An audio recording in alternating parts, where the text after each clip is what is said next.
네, 기약 없는 증시 속에서 흔들리는 투자자들의 마음. 오늘 슈팅스탁 1부 주식설전에서 전문가님들께 한번 잡아달라고 요청해 보도록 하겠습니다.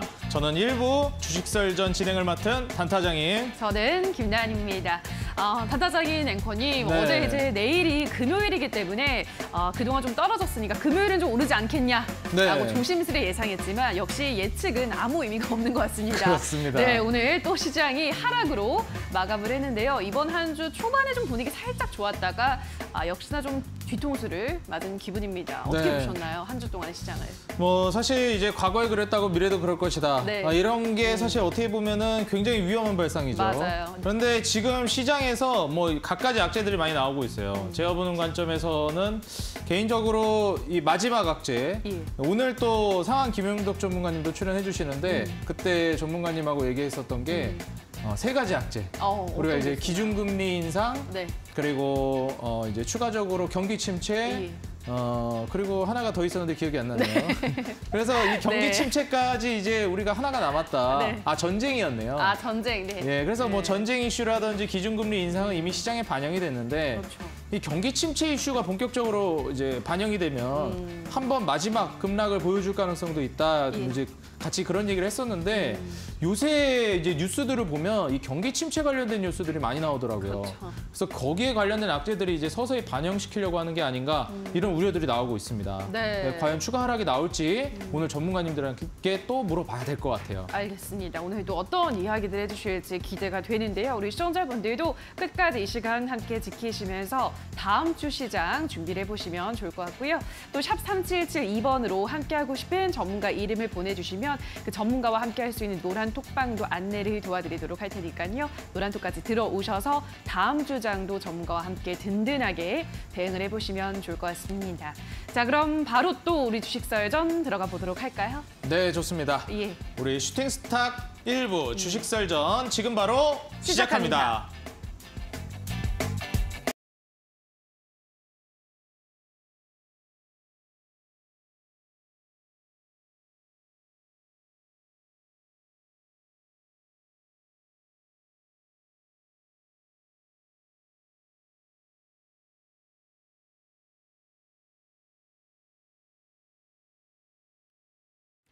자, 이번 주 마지막 장이 마감이 됐습니다. 오늘 장 흐름도 다시 되짚어보려고 하는데요. 자, 일단은 오늘 양시장 모두 하락으로 마감을 했습니다. 미 국채금리가 14년 만에 최고치로 치솟고 미 달러화가 다시 강세를 띠면서 투자 심리가 조금 악화되는데요. 코스피 오늘장 2210포인트에서 소폭 하락 출발한 이후로 오전도 오후 한때 상승 전환하면서 2224포인트까지 올라가기도 했는데요. 이후로는 계속 상승하지는 못하고 오늘장 0.2%가량 밀려나면서 2213포인트에서 거래를 마감했습니다. 자, 수급 보도록 하겠습니다. 오늘 유가증권 시장에서는 장 초반부터 개인이 매수에 나섰는데요. 장중에는 팔자로 전환하면서 오늘 600억 원 넘게 매도를 했고요. 외국인 기관이 오늘은 소폭 매수하는 흐름 나타냈습니다. 자, 그럼 이어서 코스닥 시장 흐름 보도록 하겠습니다. 코스닥 지수는 오늘 일자 678포인트에서 상승 출발한 이후 상승 전환했지만 이내 다시 한번 하락으로 전환을 하면서 오늘 일장 0.8% 가깝게 밀려나면서 674포인트에서 거래를 마쳤는데요. 수급 체크해 보시죠. 코스닥 시장에서는 개인이 800억 원 넘게 사들였고요. 반대로 외국인 기관이 코스닥 시장에서는 매도하는 흐름을 나타냈습니다. 원달러 환율 흐름 체크해 보시죠. 자, 환율은 전날보다 6원 50전 오른 1,439원 80전에 거래를 마쳤습니다.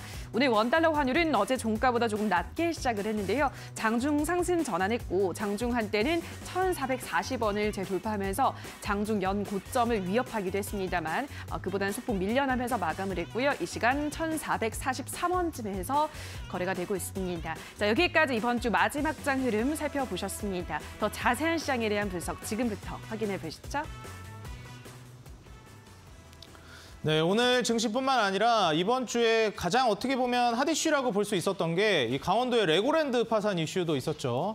그러면서 사실 이 레고랜드 파산 이슈가 계속 나오는 게 단순한 그런 한 가지 이슈를 볼 것이 아니라 이제 서서히 뭔가 파산이라는 단어들이 언급되고 있고 우리가 과거에 많이 경기가 침체되었을 때 뭐 기업이 망한다든지 파산한다든지 이런 이슈들이 나오면서 공포감을 극대화시켰었거든요.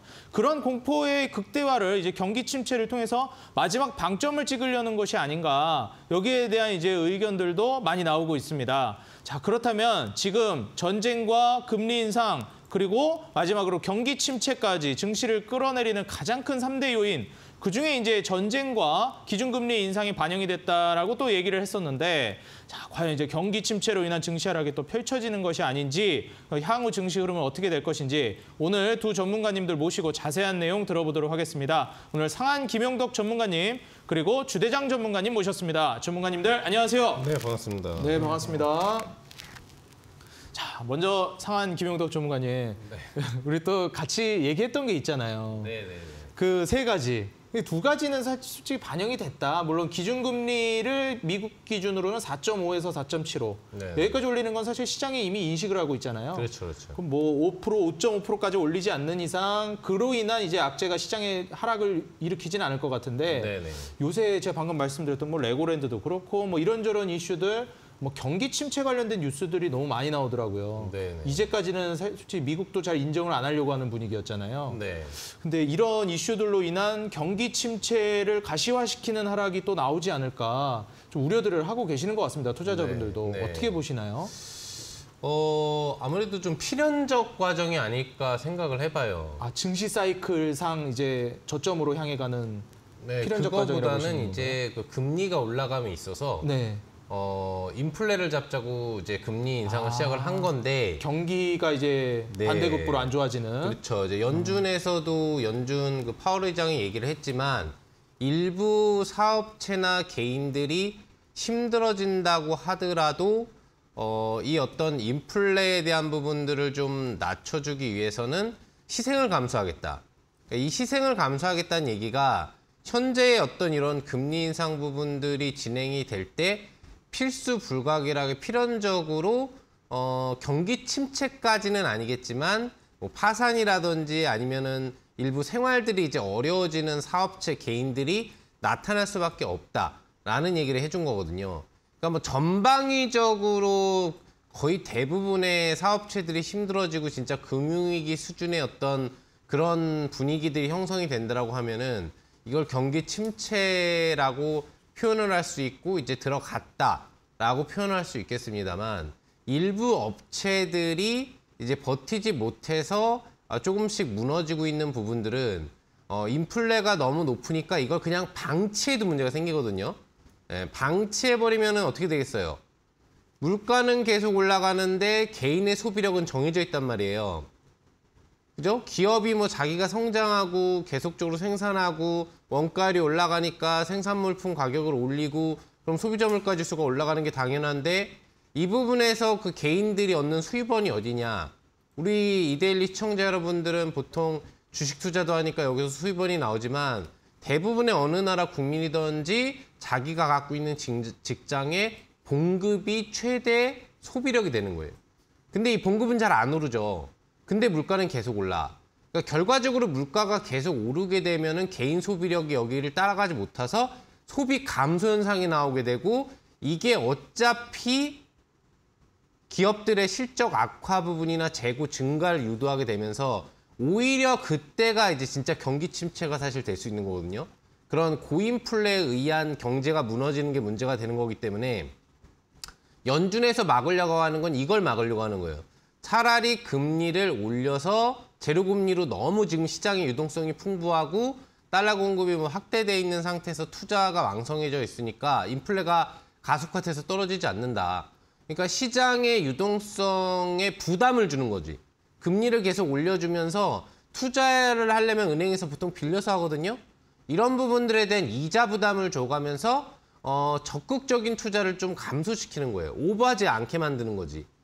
그러면서 어느 정도 그런 어떤 생산 부분에 대한 줄이기 전략 부분들이 나오게 되면 소비력은 아직 유지되고 있는 상태에서 자연스럽게 원자재 가격이 떨어지게 된다는 얘기죠. 뭐 파생 세력의 매매에 의해서건 아니면은 공급의 어떤 수요 공급의 원칙 부분에 인해서 발생을 하게 되건 간에 이와 관련된 기본적인 원자재 가격이 떨어지게 되면 자연스럽게 물가 지수가 떨어지면서 개인 소비력의 문제가 없이 시장이 안정화되는 거예요. 근데 여기서 문제가 되는 거 아까 얘기해 주셨던 건 뭐냐면은 이런 어떤 그런 부분들의 금리 인상을 버티지 못하는 일부 사업체나 개인들이 힘들어질 수 있다는 얘기죠. 예를 들어서 대출을 많이 받은 기업이 됐건 또 대출을 많이 받은 개인들은 이자율이라는 금리가 올라가면은 내가 한 달에 고정적으로 지출해야 되는 기본 고정 비용, 내가 뭐 생필품이나 먹고 사는데 쓰지 않는 기본 고정 비용이 올라와 버리는 거예요. 그러니까 오히려 못 쓰는 현상들이 나오면서 이게 기업은 파산으로 이어질 수 있고 개인은 뭐 신용불량이라든지 아니면 굉장히 생활이 좀 궁핍해져서 소비력이 다운될 수 있다는 얘기죠. 근데 이게 대부분은 아니라는 얘기예요. 대부분의 어떤 국민들이 다 대출을 끼고 있지는 않다. 그러니까 그렇지 않은 부분들의 영역이 훨씬 많기 때문에 이런 영역에서는 크게 금리를 올리는 게 체감적으로 영향이 다가오진 않아요. 오히려 대출이 없고 현금이 있는 어떤 이런 개인들 같은 경우에는 이자 매력도가 생기죠. 은행에 예금을 넣어놓으면은 예전에는 뭐 1, 2% 이자를 받았으면 이제 2, 3% 이자를 받을 수 있다면 오히려 이게 긍정적으로 나와서 소비력이 더 올라가는 현상들이 나오는 거죠. 그래서 지금 나타나고 있는 일부 이런 현상들은 우리나라의 전체적인 경기 침체가 유도될 수 있다. 또는 뭐 미국에서 경기 침체로 갈 것이다라는 관점보다는 파월 의장이 얘기했었던 일부 출혈을 감소하더라도 전체를 살리기 위한 전략을 가져가겠다라는 부분에서 나타나는 현상이 아닌가. 개인적으로 그렇게 생각을 해보고 있습니다. 네. 사실 일부 출혈은 어쩔 수 없지만 이 소를 희생하고 대를 취하겠다라는 좀 전략인 것 같습니다. 자, 그렇다면 지금 현재 상황에서 우리 시청자 여러분들도 많이 우려를 하시겠지만 시장이 이거를 뭐 어떻게 보면은 심리잖아요, 전문가님. 그래서 이 심리라는 게 좀 과하게 반응을 해서 이거 정말 위험한 거 아니냐, 뭐 이러면서 이제 좀 과한 낙폭을 보여줄 수 있지 않을까.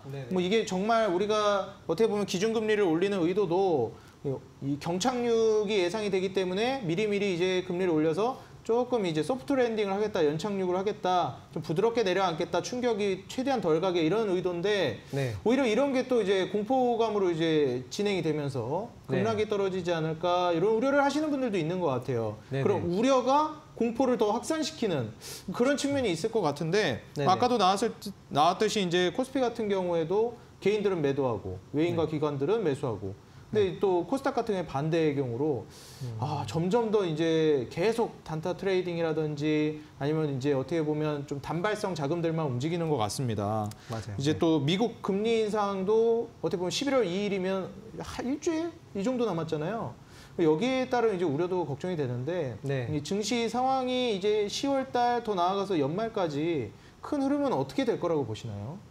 일단 뭐 최종 금리가 굉장히 중요한 부분인데 오늘 이제 우려가 나왔던 부분이 뭐 최종 금리가 이제 내년에 5%까지 넘어가는 거 아니냐라는 그런 우려감 때문에 사실 이건 전망치고 바뀔 수 있는 부분이긴 하거든요. 여태까지 자주 바뀌어 왔고 실질적으로 제가 이제 뭐 물가 지표라든가 뭐 CRB 인덱스 지표나 이런 것들을 보면은 저는 뭐 연준의 말대로 물가가 점점 잡혀가는 것 같아가지고 일단은 예상대로 나오지 않을까를 생각을 일단 해보고 하는데 아무래도 오늘 시장은 좀 위험은 피하자라는 그런 느낌이 좀 나온 것 같고 대형주 위주로 좀 수급이 쏠린 느낌이었습니다.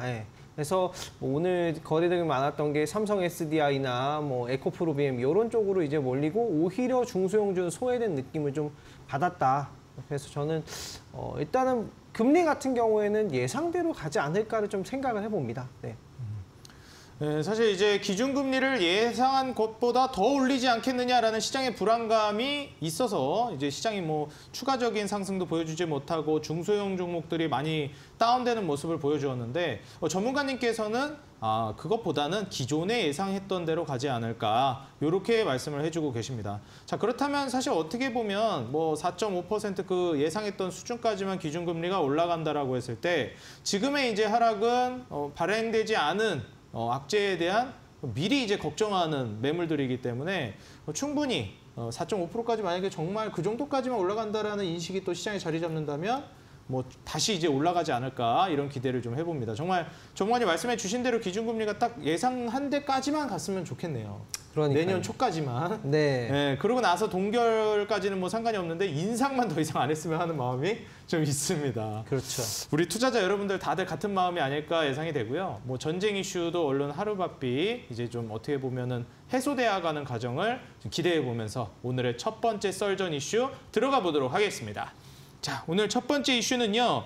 8K요. 이거 일반적으로 4K라고 얘기하는데 8은 8K라고 해야 되는지 8K라고 해야 되는지 모르겠네요. 8K가 발음이 좀 더 쉬운 것 같은데 이제 4K를 넘어서 이제 8K까지 예, 지금 현재 TV 수출도 비상이 좀 나왔다. 이런 이슈가 있습니다.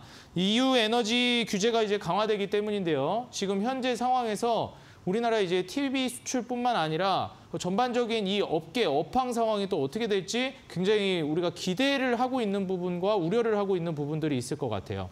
자, 상한 김용덕 전문가님 여기에 대해서 어떻게 보시나요?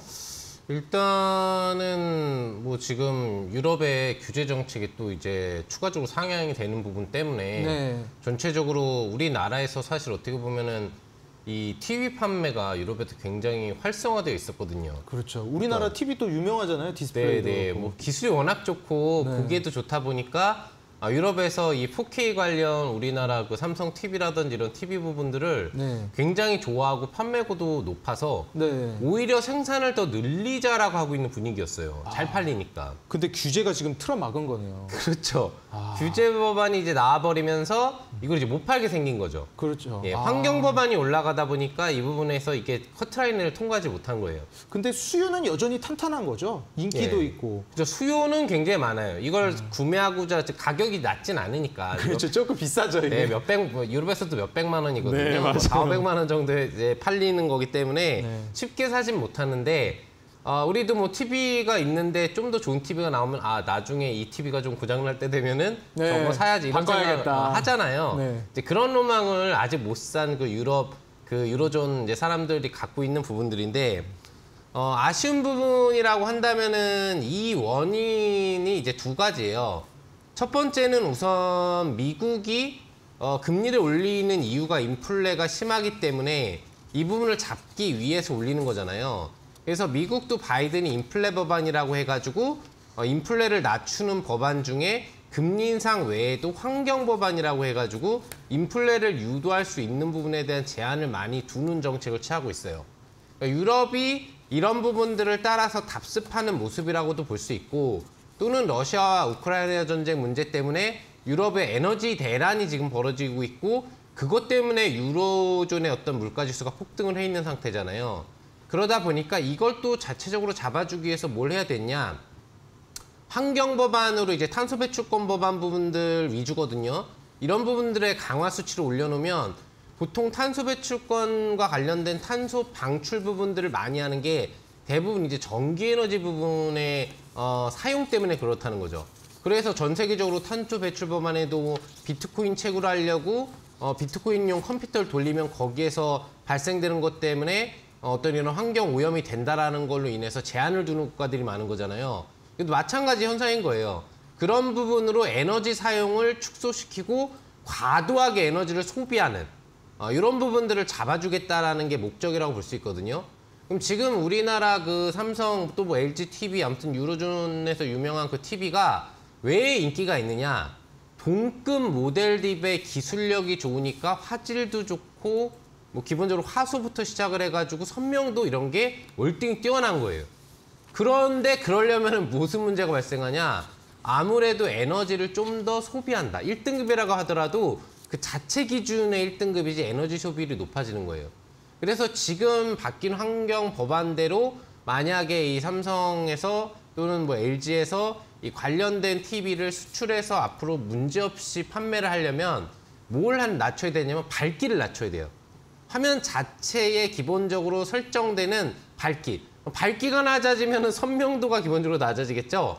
밝아야지 선명도가 빛나는데 이 밝기를 낮춰버리면은 선명도가 떨어져서 어떤 동급 관련 다른 업체들과의 그 기술적 편차가 좀 없어 보이는 느낌이 들 수 있는 거죠. 그래서 예전에는 잘 판매가 됐지만 추가로 넘어가면은 이제 비슷하게 판매될 수 있는 그런 부분들이 될 수도 있다는 얘기예요.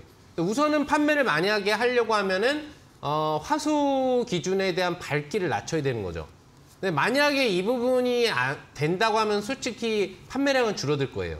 그래서 이제 정부에서 조금 유예를 해줘야 되지 않겠느냐라든지 아니면은 뭐 잘 팔리니까 우리 TV에 대해서는 뭔가 좀 다른 쪽으로 적용을 시켜줘야 되지 않겠냐는지 이런 이제 딜이 들어가고 있는 상태인데 과연 잘 될지는 모르겠습니다. 아무튼 공정한 그 시장 경제 사회에서 우리나라 TV만 특별하게 좀 보급하게 해달라고는 할 수 없으니까 과연 정부 애들이 어떻게 성공할 수 있을지 여부는 알 수 없겠으나 실패를 한다면은 좋은 화질로 유럽에 공급을 하지 못한다는 얘기고 결국에는 판매량 축소가 될 수밖에 없는 위기가 올 수도 있다라는 부분으로 분석을 해볼 수 있겠습니다. 네, 사실 지금 환경 규제에 관련된 이슈도 굉장히 오래되었기 때문에 이게 잊을만 하면 계속해서 툭툭 올라와 주는 것 같습니다. 우리가 또 시장을 많이 옥죄는 이슈 중에 하나가 대표적인 게 또 규제이기 때문에 이 규제가 만약에 좀 풀릴 만한 규제다라고 예상이 된다면 오히려 저가 매수로 볼 수가 있겠는데 이게 좀 장기화될 거라고 예상이 된다면 각별한 주의가 좀 필요하겠습니다. 자, 이어서 이 주제에 관해서 주대장 전문가님의 의견도 좀 들어보지 않을 수 없습니다. 네. 전문가님 어떻게 보시나요? 사실 이 이슈가 이 규제라는 게 우리가 많이 보다 보면 네. 좀 심각한 건 맞잖아요. 그렇죠. 근데 그로 인한 주가 낙폭이 과하면 이거는 내가 보았을 때 해소가 될 수밖에 없는 규제인데 네. 시간 문제인데 좀 얼마나 걸릴지 모르겠지만 네. 그렇다면 오히려 저가 매수 기회라고 볼 수 있겠다. 이런 투자 포인트도 있잖아요. 네네. 이 규제를 이용해서 오히려 저가 매수를 하는 게 더 좋다고 보시나요? 아니면 이 규제가 조금 치명적이라고 보시나요? 저는 조금 치명적이지 않나. 조금. 네.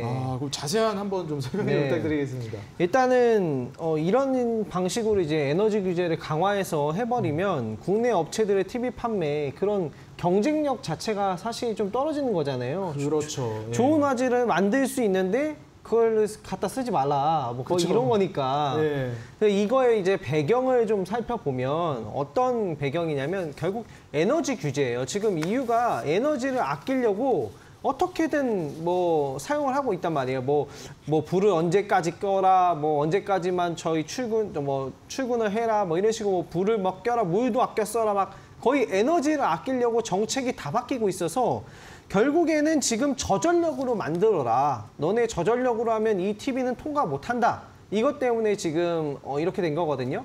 그래서 국내에서 만약에 좀 규제를 넘어서 수출을 하려면 좀 저전력의 제품으로 좀 판도를 좀 바꿔야 되지 않을까. 오히려 기회라고 본다면 뭐 저전력 관전주나 뭐 이런 종목들이 들썩들썩 움직이는지를 한번 체크는 해봐야겠지만 그래도 당장에는 좀 문제가 되는 이슈 아닌가 좀 생각을 해봅니다. 네. 네, 사실 이런 뭐 에너지 관련된 이슈들도 계속 나오다 보니까 원전이니 전기니 송전 이런 섹터들도 움직임이 들썩들썩 나오더라고요. 네. 그래서 뭐 이런 관련주들을 좀 눈여겨보면 좋을 것 같다. 좀 네네. 이런 생각도 듭니다. 자, 그렇다면 이어서 바로 썰전 두 번째 이슈 한번 좀 살펴보도록 하겠습니다. 미국이 지금 이 금리 인상 폭주 우려가 있는데요. 이게 뭐 아까도 말씀해 주셨지만 네. 5%로 갈지도 모른다는 시장의 어떻게 보면 기대라고 보기엔 우려죠. 네. 우려가 생기고 있다고 말씀해 주셨는데 네. 지금 뭐 일본발 불확실성도 지속되고 있잖아요. 이 일본 채권 문제도 굉장히 심각하다고 들었습니다. 네. 지금 뭐 사실 일본이 기준금리를 전 세계 이 추세가 올리는 추세인데도 계속해서 이제 제로금리를 유지하잖아요. 이 그쵸. 채권 때문이라는 얘기를 들었거든요. 네. 이런 문제들을 우리가 이제 종합적으로 판단해 봤을 때, 네네. 뭐 아까 제가 얘기했던 경기 침체라든지 네네. 시장에 악영향을 미칠 만한 우려들이 존재할까요? 일단은 추가적인 금리 인상에 대한 우려는 네. 뭐 연준이 원래 하려고 했던 정책을 좀 보면은 결국 연준이 금리를 올리는 이유는 물가를 잡겠다라는 네, 물가를 거잖아요. 잡겠다죠. 예. 그렇죠? 그래서 물가가 좀 예정보다 더 떨어지면 그거에 대한 기대감이 좀 뭐 금리가 더 안 오를 수도 있겠다라고 생각해 볼 수 있는 거고 물가에 대한 그런 것들이 좀 더 오르면 그것들이 더 상승하는 거죠. 그렇죠. 그래서 제가 지표를 하나 가지고 왔는데 한번 화면을 한번 보면서 설명을 드릴게요. 네, 보여주시죠. 네, 일단 제가 가지고 온 지표가 이 CRB 인덱스 지표인데요. 이게 어떤 지표냐면요. 예를 들어서 뭐 곡물이나 원유, 그리고 천연가스, 그리고 뭐 산업용 원자재 뭐 이런 것들 19개 상품의 이제 선물을 산술 평균 해가지고 나타낸 지표예요. 그래서 실질적으로 이제 상품, 원자재들의 이제 선물 가격이 떨어지면 이 지표도 떨어진단 말이에요.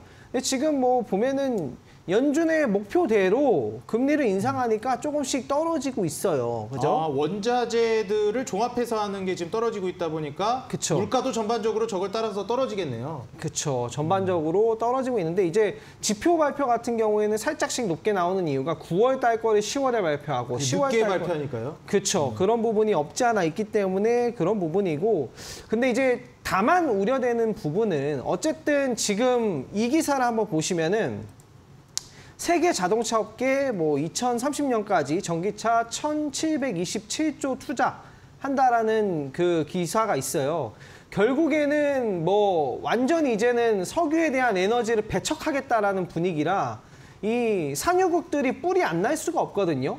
이게 만약에 좀 장기화되고 그러면은 우리나라 같이 이제 원유를 수입하는 나라한테는 좀 안 좋지 않을까. 근데 금리라는 것도 어쨌든 원자재, 상품에 대한 상대적인 거기 때문에 지금 당장은 연준의 바램대로 떨어져 가고 있고 좀 장기적으로 봤을 때 떨어질 거라고 생각을 하기 때문에 긍정적인 마음을 가지고 있대. 계속해서 이제 뭐 사우디와의 불안은 나타날 거니까 그 부분은 좀 체크할 필요가 있을 것 같습니다. 네. CRB 지수 관련한 것도 지금 말씀을 해주셨는데 뭐 어디서 살펴보는지도 좀 궁금할 것 같아요. 네. CRB 지수라든지 방금 말씀해 주신 물가 추이를 통해서 네. 기준금리가 지금 시장은 지레겁을 먹고 있는데 네. 그런 겁먹은 상황은 벌어지지 않을 것이다. 이렇게 말씀을 하시는 거잖아요. 네, 현재 지표로는 그렇고 CRB 인덱스라고 이제 포털 사이트에 검색하면은 바로 네, 나옵니다. 네, 오늘 또 온라인 공개 방송도 준비하고 계시잖아요. 네. 오늘 물론 따로 준비해 주신 내용이 있겠지만 그것도 네. 공개 방송에서 같이 설명해 주시면 감사하겠습니다. 네, 제 방송에서 또 시장에 대한 좋은 썰을 또 풀어드리도록 하겠습니다. 네. 그럼 오늘 공개 방송은 어떤 내용으로 준비해 주셨나요?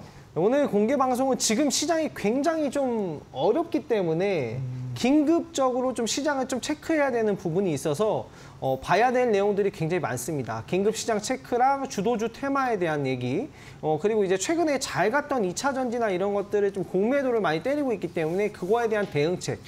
그래서 앞으로 좀 잡아가야 될 유망 섹터. 좀 이게 시장에서는 제가 카멜레온 같아야 된다라고 했잖아요. 왜냐하면 우리는 내일 일을 모르기 때문에 오늘 나온 지표, 내일 나오는 지표에 따라서 포지션을 자꾸 바꿔야 돼요. 그래서 그거에 대한 이야기를 해서 여러분들에게 좀 좋은 시장 진단을 해드릴 수 있지 않을까 생각합니다. 네. 네, 시장 변동성이 계속 커지고 있기 때문에 카멜레온 같은 전략을 구사해야 한다 말씀해 주셨습니다. 지금 주요하게 좀 바라봐야 하는 섹터와 종목들까지 알려주신다고 하니까요. 오늘 이 방송이 끝나고 바로 8시부터 진행되는 주대장 전문가님의 온라인 공개 방송 모두 참여해 보시기 바라겠습니다. 여러분들 인터넷 포털 검색창에 슈팅스탁이라고 입력해 주시고 들어오시면 모두 100% 무료로 온라인 공개 방송 참여 가능하시니까요. 한 분도 빠짐없이 이 방송 끝나고 바로 8시에 온라인 공개 방송 참여해 보시기 바라겠습니다. 자, 그럼 이어서 이 이슈에 대해 상한 김용덕 전문가님의 의견 한번 좀 들어보고 싶습니다. 지금 이 금리 인상 폭주 우려라든지 일본발 불확실성 여기에 대한 우려들이 나오고 있는데 전문가님 어떻게 보시나요? 우선 금리 인상 폭주와 관련돼서는 가능성이 없지는 않다. 없지는 않다. 없지는 않다. 근데 그렇게 크게 우려할 만한 수준은 아니다. 뭐 이렇게 일단 얘기하고 들어가고 싶은데 기본적으로 지금 이제 금리 인상의 폭주 우려라는 얘기가 나온 게 연준이 매파에서 비둘기파로 살짝 돌아줬다가 다시 지금 매파 성향으로 도는 멘트들이 나오고 있어요. 그냥 처음부터 계속 매파로 했으면 이런 게 없었는데 괜히 희망 줬다 이러니까 더 좌절하는 거네요. 깍 하다가 구구구구 이러다가 다시 갑자기 비둘기 가서 와 비둘기다 했는데 깍 하니까 무서운 거지 시장이. 비둘기인 줄 알았는데 팔을 벗겨보니까 매였네요. 그렇죠. 깍 하면서 쫄려 그러니까 비둘기 사람 보고 도망가는데 독수리는 안 도망가잖아요. 다가가면 문단 말이지. 발톱을 핥히거나. 너무합니다 정말. 그래서 그런 건데 일단 화면을 보고 설명을 좀 해드릴게요. 왜 지금 연준이 다시 그 비둘기파에서 매파로 좀 돌아서는 분위기냐고 한다면 사실 좋아요. 아까 전에도 주대장 그 전문가님 얘기해 주셨지만 물가 지수는 원자재도 안정화되는 추세이기 때문에 안정화되고 있어요. 여기 CPI 전년 대비 지수를 보시면 9.1을 최고점으로 찍고 나서 8.5, 8.3, 8.2로 낮아지고 있단 말이에요. 분명히 낮아지고 있으면은 연준의 금리 정책이 먹히는 거고 이게 낮아지는 기만 하면 문제가 없는 건데 낮아지는 폭이 줄어들고 있다는 것 때문에 지금 원인을 두고 있는 거예요. 아, 맞아요. 네, 9.1에서 8.5로 0.6이 낮아졌다가 그 다음에 0.2가 낮아졌다가 이번 발표 수치는 0.1밖에 안 낮아졌거든요. 그럼 이제 똔똔이 되거나 플러스로 돌 수도 있으니까 금리를 좀 더 올려야 되지 않느냐라는 얘기가 나오는 거거든요. PPI도 마찬가지예요. 전년 대비 PPI가 11.3의 어떤 정점을 찍어준 이후로 9.8로 무려 약 한 1점 몇 프로 정도가 떨어지고 그 다음에도 지금 1.1%가 떨어졌는데 이번에 0.2%밖에 안 떨어졌단 말이에요. 그러니까 이런 부분들이 금리 효과가 단기적으로는 작용하고 있으나 이제 내성이 생겨서 이 금리 가지고는 물가가 안 떨어질 수도 있겠다라는 인식이 연준 쪽으로 들어가게 되는 거죠. 여기에 결정적인 원인이 됐던 게 뭐냐면은 PPI를 보시면 예측치 때문에 그래요. 시장에서 월가에서 예측하는 예측치를 상회하는 수준이 나오는 거야. 물가는 떨어지고 있는데 월가에서는 지금 이런 분위기고 원자재가 이러고 이러니까 이 정도 수치가 나올 거다라고 했는데 실제 수치가 그보다 높으면 달러 강세가 유도되거든요. 그럼 자연스럽게 시장은 떨어질 수밖에 없고 이거 시장에서 그 월가에서 예측한 것보다 높게 나오면 현재 인플레가 예측치보다는 덜 빠지고 있는 게 아니냐라고 악재로 인식을 해버리는 거죠. 그러니까 연준에서도 이런 부분과 관련돼서 역시 금리는 좀 더 올려줘야 되지 않느냐라는 생각을 갖고 있는 거예요. 그래서 지금 뭐 미국의 월가라든지 또 연준에서도 좀 생각을 하고 있는 앞으로의 향후 금리 점도표가 현재는 4%대 중반 정도 구간대에 위치를 해 있는데 이 점도표의 상한선이 내년 1월이 되면 5.25%까지 올라갈 수 있다라는 상향 발언을 해주면서 시장의 불안감을 추가적으로 유도를 하고 있다. 결과적으로 놓고 본다면은 인상 가능성은 뭐 이런 얘기가 나오니까 있을 수는 있으나 아직까지는 기본적으로 얘기해준 정책에서는 추가적인 금리 인상 부분에 대한 계획을 직접적으로 언급한 건 아니에요. 그러니까 딱 어느 4.5%까지 올리고 그만두겠다라고 못 박은 지가 얼마 전이기 때문에 이건 시장에서 나오는 얘기고 일부 연준 의원이 이렇게 해야 되지 않겠냐는 얘기지 실질적으로 시장이 또 연준이 그런 정책을 펼 가능성이 확정된 건 아니니까 우리가 너무 걱정하지 말자는 얘기고요. 그다음에 그럼 일본과 관련된 문제에 있어서 지금 불확실성이 확대되고 있다.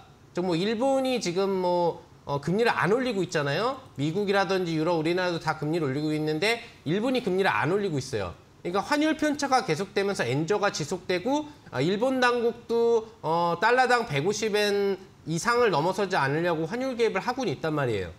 근데 전체적으로 왜 일본이 지금 기본적으로 금리를 올리지 않느냐. 금리를 올리면은 엔저 현상들이 지속적으로 올라가는 게 방어가 되거든요. 실질적으로 일본의 CPI는 보시는 것처럼 최근에 올라가고 있어도 아직도 3%대 수준이에요. 3%대의 CPI라는 거는 물가가 높다고 볼 수 없거든요. 아직도 저물가 상태에 놓여 있다. 중국도 마찬가지로 지금 2%대에서 3%대 사이거든요. 그러니까 이 두 나라들 같은 경우에는 굳이 금리를 올릴 필요가 없는 거예요. 왜? 물가에 대한 인플레가 지금 나와 있는 상태가 아니라 만년 경기 침체로 들어가 있는 상태거든요, 일본이. 근데 굳이 여기에서 금리를 올리면서 이 환율 격차 부분들을 뭐 줄여야 될 것이냐 이런 부분으로 가고 있는 거죠. 그리고 일본이 엔저가 나올 때 우리나라만의 현상을 놓고 보면 결코 나쁠 건 없죠. 왜? 일본 상품이 우리나라로 들어오는데 일본 환율이 달러 대비 약화가 될수록 더 싸게 수입을 해서 들어올 수가 있는 구조가 되거든요. 오히려 우리나라 환율이 더 올라가고 일본 환율이 덜 올라가 더 엔저가 덜 나온다. 그럼 그게 오히려 우리나라가 일본의 어떤 반도체 기본적인 뭐 핵심 장비라든지 아니면 추가적인 이런 그런 핵심 소재 부분들을 수입하는데 돈을 더 들이는 거지 덜 들이는 게 되지 않는다는 거예요. 그러니까 기본적인 일본과의 그렇다고 우리나라가 일본에 뭘 많이 수출하지는 않거든요. 전체적으로 봤을 때 일본의 엔저가 우리나라에 다가오는 부분에 있어서 악재는 아니다라고 분석을 해볼 수 있겠고 산업의 전반적인 또는 일본 내의 문제에 의한 영향이 또 추가적으로 나올 수는 있겠지만 우리나라하고만 비교를 해본다면은 우리나라 증시 자체 일본의 엔저 지속 현상이 악재로 다가오지는 않을 것 같다라고 개인적으로는 생각을 해보고 있습니다. 네. 사실 지금 시장의 우려가 다시 또 물가가 올라가면서 기준금리를 더 올리는 게 아니냐라는 불안감이 생겼는데 지금 전문가님들의 얘기를 들어보니까 좀 안심이 됩니다. 그렇게까지는 안 될 것 같다라는 생각이 좀 들고요. 그리고 엔저가 참 아이러니하네요. 과거에는 이제 3조 호황이라고 해서 일본이 굉장히 르네상스라고 해야 될까요? 정말 호황을 누렸었는데 지금은 이 엔저가 좀 안 좋게 얘기가 나오고 있는 걸 보면 정말 한치 앞을 모르는 것 같습니다. 하지만 이 부분 역시 우리나라로서는 나쁠 것이 없다. 우리나라는 오히려 이제 수출보다도 일본에서 수입해오는 뭐 소재라든지 부품 이런 것들이 많기 때문에 우리나라에 오히려 유리하게 작용할 것이다 말씀을 해주시면서 우려를 불식시켜 주셨습니다. 자, 그렇다면 지금같이 이런 상한 김영덕 전문가님의 이런 통찰력 있는 해안 이러한 부분들 여러분들이 실시간이나 장중에 좀 도움을 받고 싶다 하시는 분들은 지금 하단에 이제 노란톡 QR코드가 나가고 있습니다. 여러분들 휴대폰 카메라로 하단에 QR코드에 갖다 대시면 상한 김영덕 전문가님의 노란톡에 입장 가능하시고요. 장중이라든지 실시간으로 소통이 가능하니 지금 TV방송 시청하고 계신 분들은 바로 카메라 꺼내서 이 휴대폰 카메라로 QR코드 갖다 대시고 노란톡 입장해 보시면 좋겠습니다.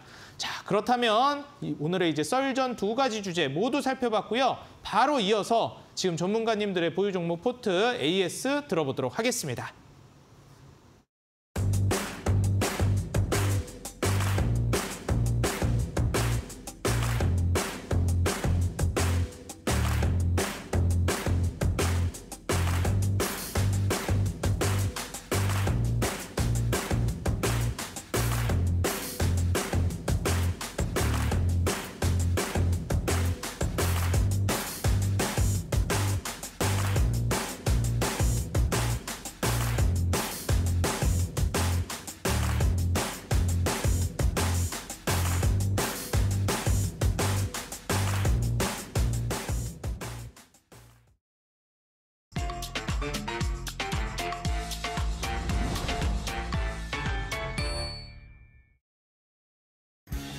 네, 슈팅스탁 주식설전 수익률 개요 말씀드리겠습니다.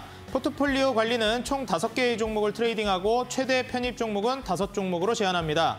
편입 종목 제한되는 기업들이 있습니다. 시총 500억 이하, 투자 주의, 환기, 관리, 경고, 위험, 주의 종목은 편입할 수 없습니다. 수익률 계산은 종목별 수익률 단순 가감하고요. 매수는 이길 지정 매수가 이하로 편입합니다. 자, 바로 전문가님들의 수익률 현황 만나보겠습니다. 자, 먼저 다컨터 전문가님, 현재 금강철강과 STX 여전히 보유 중이시고요. 과연 이제 추가 슈팅이 나오는지 기대해 보겠습니다. 바로 다음으로 다비드 전문가님, 계속해서 이제 2차 전지와 전기차 쪽 섹터를 주요하게 좀 바라보고 계시죠. 현재 3종목, 해성TPC, 포스코엠텍, 세노텍까지 보유 중이십니다. 다음으로 오늘 출연해주신 상한 김영덕 전문가님, 현재 4종목 모두 보유 중이시고요. 엔터주들과 그리고 가스공사, 한국가스공사, 버킷스튜디오까지 모두 4기업 보유 중이십니다. 다음으로 이주연 대표님, 현재 타이거일렉만 매도하시고 조일알미늄과 KBG, 피플바이오, LS전선 아시아까지 모두 보유 중이십니다. 다음으로 공대현 전문가님, 오늘 이제 어떻게 보면 손절가를 하향해 주셨어요. 지금 보유하고 있는 기업은 에코바이오와 제주은행 2기업 보유 중이십니다. 자, 다음으로 신호주 대표님, 이렌텍, 그리고 무림페이퍼, 툴젠샘표 4기업 모두 보유 중이십니다. 한 종목만 편입되면 이제 포트가 모두 꽉 찹니다. 다음으로 지금 현재 3위로 내려오셨습니다. 과연 5종목을 이제 모두 채워주셨는데 어떤 기업이 슈팅이 추가적으로 나올지 기대해 보도록 하겠습니다. 골든마우스 전문가님입니다. 다음으로 적풍 전문가님 2위로 올라오셨습니다. 역시 하락장에 강한 분인가요? 원익 P&E까지 이제 매도해 주시고 ITM 반도체 현재 약손실 구간입니다. 자, 그리고 대망의 1위 역시 지금도 현재도 앞으로도 그럴 것인지 기대가 됩니다. 1위를 놓치지 않고 계십니다. 그린케미칼, 유신, 한미글로벌 수익, 그리고 AD테크놀로지까지 모두 붉게 수익으로 물들여 주실지 기대가 됩니다. 자, 그렇다면 전문가님들 AS 한번 들어보도록 하겠습니다. 자, 먼저 상한 김영덕 전문가님 현재 보유하고 계신 종목들 AS 한번 들어보도록 하겠습니다. 전문가님 지금 현재 보유하고 있는 기업들 오늘 시장이 좀 출렁거리다 보니까 전반적으로 기업들이 좀 떨어졌는데 네, 좀 누르고 있는 거죠. 네, 그래서 사실 이런 하락은 어떻게 보면 좀 페이크라고도 볼 수 있잖아요. 네, 뭐 하락이 페이크라고 하면 그 시장을 너무 무시하는 것 같아가지고. 아, 그런가요? 네. 너무 이제 네, 너무 과소평가했나요? 쉽게 보는 것 같아서. 너 페이크잖아, 또 오를 거잖아 이러면 그러다 왕창 떨어지면 안 되잖아요. 아, 그렇죠, 그렇죠. 무서워요. 아, 긴장해야 되겠습니다. 네네네. 농담이고요. 네. 우선 네 종목이 있는데 네. 그중에서 한 두 개만 좀 살펴보도록 할게요. SM이랑 버킷 스튜디오 보도록 하겠습니다. 네. 자, SM 같은 경우에는 얼마 전에 이제 여러분들 재료가 좀 나와가지고 급등을 한번 했었어요. 네. 네, 개인적으로는 뭐, 그때 팔면 좋지 않았을까 생각도 좀 해보는데 더 큰 목표치를 갖고 있기 때문에 제가 가지고 있다라는 말씀 드려보고 싶고 지금 상승분을 좀 반납해서 오늘 시장 추가 조정이 약간 나왔는데도 더 이상 떨어지지 않겠다는 의지를 보여줬습니다. 다시 이제 반대파 나오겠죠. 그래서 목표 주가까지 안정 홀딩 하시면 추가적으로 또 나올 재료가 이게 또 있어요, 이 종목이. 그래서 그 재료가 또 나오면 급등이 또 강하게 나올 수 있기 때문에 여러분들 편안하게 매매법대로만 잘 유지하고 계시면 되겠고요. 네, 버킷 스튜디오. 이 종목이 이제 좀 빨리 움직일 수 있을 것 같고 그걸 노려본다라고 했는데 아직 빨리 안 움직이고 있는 상태예요. 뭐 시장 탓하지 않겠습니다. 어찌됐건 간에 주가가 단기적으로 2거래일 정도 여러분들 매수 기회와 함께 눌림목이에요. 그러니까 어제가 매수 기회고 이제 오늘이 눌림목이라고 보시면 되겠는데 다음 주에는 1,500원 돌파가 나올 거라고 개인적으로 좀 생각을 하고 있습니다. 이격도 기법에 포착이 됐고 이격도 기법 지지 구간대 터치를 지금 하려고 하고 있는 상태이기 때문에 다시 튀어오르게 되어 있거든요. 다음 주 월요일, 화요일 날 강한 상승 기대해 보시면 좋을 것 같습니다. 네, 바로 강한 상승 한번 기대해 보도록 하겠습니다. 현재 보유 기업 두 종목 봐주셨고요. 바로 주대장 전문가님 만나보겠습니다. 야, 정말 이렇게 매매해야 되는군요. 네. 예, 지금 뭐 깔끔하게 종목들을 모두 매도했기 때문에 네. 하락을 비껴갈 수 있었습니다. 네. 한 종목만 보유하고 계신데 네. 이 기업도 상승 노려볼 수 있을까요? 어떻게 될까요?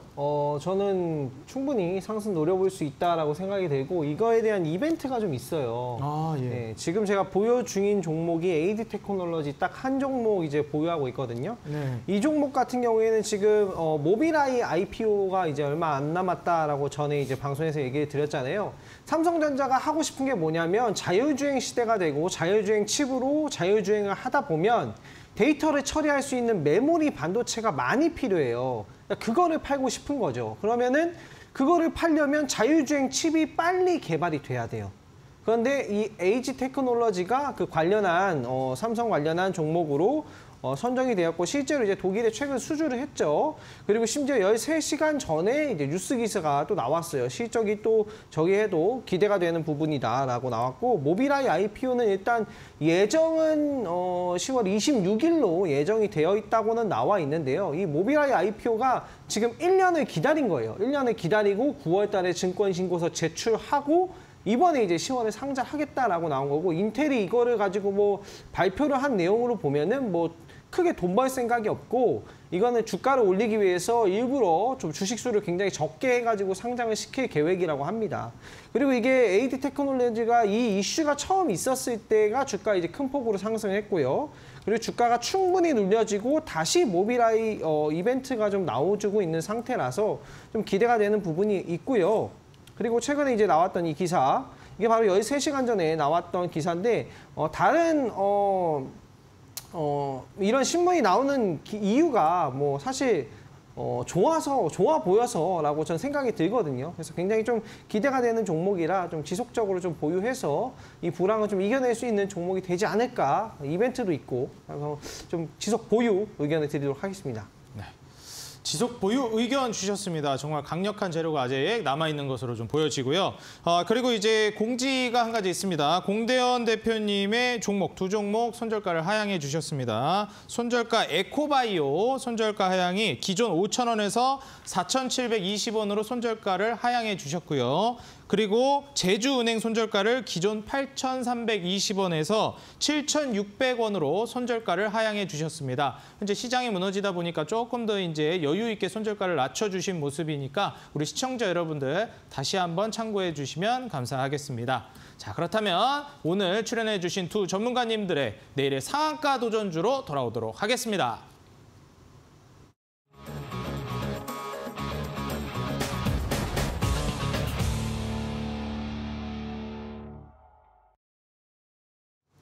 네, 지금같이 어려운 시장 속에서 정말 이제 수익을 단기 급등으로 보여줄 수 있을지 먼저 상한 김용덕 전문가님의 내일의 상한가 도전주 만나보도록 하겠습니다. 전문가님, 내일의 상한가 도전주 어떤 기업인가요? 김용덕 전문가님, 내일의 상한가 도전주 어떤 기업이 나올까요? 로보티즈입니다. 로봇. 네. 네, 좀 비슷했나요? 로봇충 같았나요? 저 깜짝 놀랐습니다. 뭐지? 네. 제가 순간 이제 말 실수를 했나? 깜짝 놀랐는데. 네, 춤추시는 분들이 굉장히 당혹스러워하시면서 이제 로봇충. 네, 쟤는 좀 이제 내려놔야 되지 않겠느냐 이렇게 하는 것 같은데 로보티즈가 이제 좀 재료가 나올 게 있어가지고 그 재료에 대한 기대 심리가 좀 있지 않을까 생각을 해봅니다. 우선 로보티즈 하면은 국내 그 로봇 솔루션이라든지 서비스용 로봇 솔루션이라든지 로봇 부품이라든지 이런 부분들을 개발 판매하고 있는 그런 대표적인 로봇 관련주 중에 한 종목인데 지금 이제 조금 있으면은 상장지수 펀드 K로봇 액티브가 출시가 예정이 돼 있어요. 거기에 삼성전자라든지 현대차, 로보티즈라든지 몇몇 개 대표 우리나라 대장 기업들과 함께 관련 상품이 출시하기 때문에 이와 관련된 효과를 받을 수 있지 않을까 기대를 해보고 있고요. 차트상으로도 굉장히 좀 의미심장한데 차트를 보시면은 최근에 시장하고 좀 틀리죠. 시장 흐름은 주가가 꺾이고 내려가고 있는데 얘는 9월 달에도 밀린 게 없이 유지를 하고 있어요. 그리고 주봉상으로도 주선 20주선 지지를 갖고 있기 때문에 뭔가 한 방을 준비하고 있지 않나라고 생각하는 그런 매집 차트가 확인되고 있는 상태입니다. 매수 가능 가격권은 25,000원, 여기 꼬리 고점 구간 내 정도로 해주시면 좋을 것 같고요. 목표 조건은 3만 원으로 직전 고점 정도를 잡아보도록 할 거고요. 손절가는 직전 전달 저점인 2만 원 정도 이탈 시점을 잡고 대응한다면 충분히 무리 없이 새롭게 나올 재료에 의한 단기 급등 수익 효과를 다음 주에 기대해 볼 수 있지 않을까 생각해 봅니다. 네, 사실 최근에 이제 로봇주와 스마트 팩토리 관련주들의 움직임이 들어오고 있는 상황인데 로보티즈 오늘 준비해 주셨고요. 매수가는 25,000원 이하, 목표가는 3만 원, 손절가는 2만 원으로 잡아주셨습니다. 다시 한번 가격 전략 확인 부탁드리고요. 이어서 주대장 전문가님의 내일의 상한가 도전주 만나보겠습니다. 전문가님 요새 또 주시는 종목마다 슈팅이 나오기도 하고요. 그리고 또 정말 제대로 시장 또 떨어지기 전에 딱딱 수익 실현을 깔끔하게 해주셔서 이번에도 기대됩니다. 어떤 기업인가요? 오늘 제가 소개해드리는 종목은 한신기계라는 종목입니다. 어떤 수혜를 받을 수 있을까요? 원자력 발전한 종목이고요. 원전도 요새 또 움직임이 나오더라고요. 그렇죠. 전통적으로 이제 피델리티가 이제 분석한 자료에 의하면 미국 증시에서는 1963년부터 현재까지 이렇게 좀 약세장이거나 경기가 불황일 때 항상 갔던 섹터가 있어요. 굉장히 오래된 시간 동안 분석했기 때문에 어느 정도 신빙성이 있죠. 그게 바로 이제 경기 방어주들, 이렇게 경기가 좀 안 좋을 때 갈 수 있는 건데 그게 바로 이 필수 소비재나 유틸리티. 유틸리티는 뭐 정부가 투자할 수 있는 것들이잖아요. 돈을 쓰는 사람이 없으니까 정부가 나서서 투자할 수 있는 이런 원전, 유틸리티. 또 다시 시장이 빠지기 시작하니까 다시 오르기 시작해서 바로 차트 보면서 좀 설명을 드릴게요. 이 종목 매수가 같은 경우에는 다음날 시가 이하로 분할 매수하시면 되고요. 분할 매수하는 걸로 하고 목표가 같은 경우에는 단기적으로 1차 목표가를 잡았는데 1차적으로는 한 7,700원 정도 잡고 손절가는 6,500원 잡았는데 이거에 대한 상세한 그 디테일 제가 그리고 있는 투트랙 전략 그거는 무료 방송에서 바로 이어지는 무방에서 설명을 드릴 테니까요. 안 좋을 땐 안 좋은 걸로 먹고 좋을 때는 AD 테크놀로지 기술주로 먹는 전략으로 한번 가도록 하겠습니다. 정말 이제 시장이 떨어지고 있는 와중에도 다 계획이 있으시군요. 네, 지금 계획이 있는 분이셨습니다. 자, 가격 전략 같은 경우에는 매수가 시초가 이하, 그리고 목표가 7,700원, 손절가는 6,500원입니다. 우리 시청자 여러분들 한신기계 종목 다시 한번 가격 전략 확인 부탁드리고요. 어떻게 보면 오늘 또 온라인 공개 방송에서 자세한 말씀을 해주신다고 합니다. 오늘 온라인 공개 방송 이런 투트랙 전략 좀 많이 이제 기대가 됩니다. 어떻게 자세하게 해주실 생각이신가요? 여러분들에게 그 치고 빠질 수 있는 그런 섹터와 일정들 그런 것들을 좀 설명을 드려서 실질적으로 계좌에 좀 도움이 될 수 있는 내용 그리고 시장 긴급 체크해야 되는 내용을 바로 방송이 끝나고 진행이 되니까 방송이 끝나고 바로 입장을 해주시면 될 것 같습니다. 네. 네, 우리 시청자 여러분들 오늘 방송 바로 끝나고요. 포털 검색창에 슈팅 스탁으로 입력해 주시면 바로 입장 가능하십니다. 오늘 방송 끝나고 8시부터 바로 무료 방송 100% 무료로 진행되니까요. 많은 참여 부탁드리고요. 오늘 슈팅 스탁 1부 주식 설전은 여기서 마무리하도록 하겠습니다. 우리 시청자 여러분들 시청해 주셔서 감사합니다.